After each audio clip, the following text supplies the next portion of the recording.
Okay, I want to start now, go now to GI meds. So what are some of the classes of meds we may use in the GI system? Antacids, usually those are some kind of salt. There's calcium carbonate and aluminum hydroxide are some of the more common ones. And they just decrease, they neutralize some of the acidity in the stomach.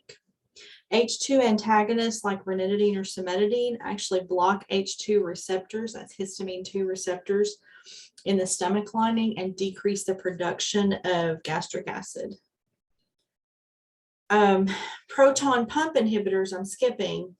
Proton pump inhibitors like omeprazole, pantoprazole, they inhibit gastric acid secretion by blocking the final step of acid production. So we have meds that try to neutralize the acid, and then we have a couple of classes that actually decrease acid production. If we take those with our regular blood pressure med, for example, we're going to affect how well that blood pressure med works, because the acid may not, the pH level may not allow for that med to be broken down and absorbed enough. Now I want to talk about prokinetic agents like metoclopramide. They promote GI motility, and they're sometimes used for indigestion. They're sometimes used post-op to try to encourage the gut to get moving again. They're sometimes used for nausea, because if stuff is just sitting in the stomach, it tends to cause nausea. So they promote gastric emptying and GI motility. But if we promote GI motility, then we have a risk, we may cause diarrhea. Antiemetics are meds that are used to prevent nausea or to help nausea, prevent vomiting. Antihistamines like diamond hydronate and promethazine are common. They work on both H1 and H2, the H1 and H2 receptor sites, histamine receptors, and they can help with nausea. They tend to be sedating.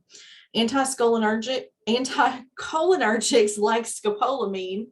Scopolamine a lot of times is administered as a patch or a gel, so transdermally.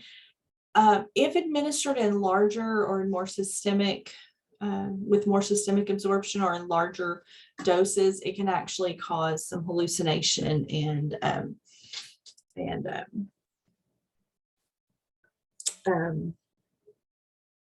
forgetting, amnesia, sorry, my brain lost that word for a minute. So scopolamine has been used for nausea. Serotonin receptor blockers like ondansetron have actually become much more popular. They decrease nausea by blocking serotonin, but they have less sedative effect than some of the others. And then cannabinoids are used sometimes for nausea. One thing to be aware of with cannabinoids is cannabinoid associated hyperemesis.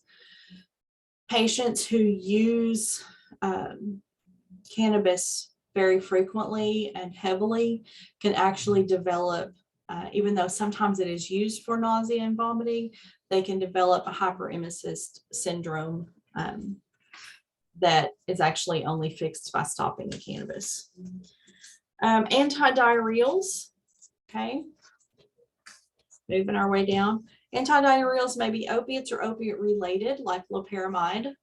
Okay, they may be adsorbents like kaolin or pectin, which don't actually decrease the frequency or the amount of stools, but they can solidify the stool a little bit more. And then traveler's diarrhea may require antibiotics, which is usually going to be fluoroquinolones. Laxatives. Now we've got the opposite problem. We have osmotic laxatives like lactulose and mag citrate. They work by osmosis. They pull fluid into the gut. Usually a lot of it, because we've increased the solute load inside the gut, so we pull more water into the gut, which causes usually causes a bowel movement. Stimulants like bisacodyl actually irritate the lining of the gut to cause contractions and cause peristalsis. Bulk forming laxatives like fiber or polyethylene glycol pull water into the gut, but more gradually.